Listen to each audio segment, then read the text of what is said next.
Five questions tonight about the safety inside a Tennessee prison just weeks after authorities say an inmate ambushed and killed a corrections officer. State Senator Ken Yager pressed the head of corrections for answers, and that lawmaker says leaders failed to heed several warning signs about the threat, putting corrections officer Dustin Pettigo in danger. Leadership in corrections defended their actions, but also outlined changes in the works. 10 News reporter Lauren Davis has more on today's developments, including how Morgan County prison inmates were able to jimmy their way out of their cells. Lauren.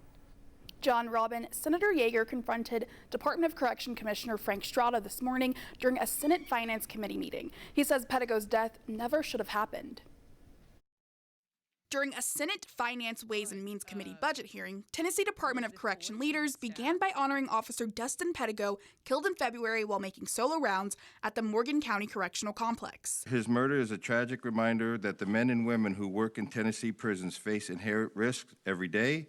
Officials say Pettigo was doing what he was trained to do, checking cell locks to maintain safety, when an inmate ambushed and killed him with a shank.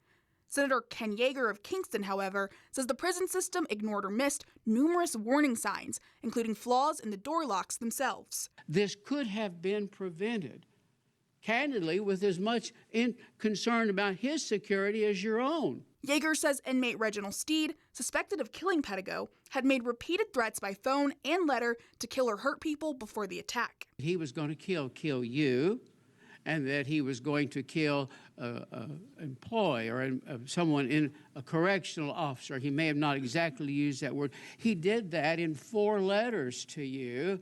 He did that in comments in front of other inmates.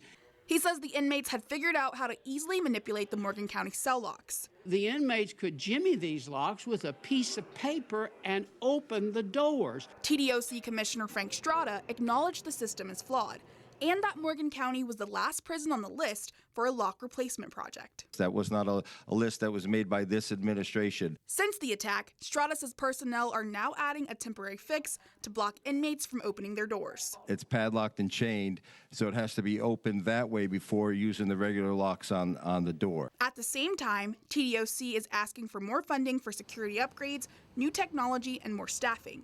Strada says expanding drone detection systems could help stop contraband from entering prisons, and the use of AI could flag real-time threats. This will allow the department's investigators to respond in real time before contraband is distributed or before violence escalates.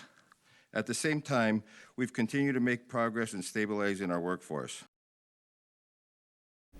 Commissioner Strada says an internal review and criminal investigation are underway into Pettigo's death.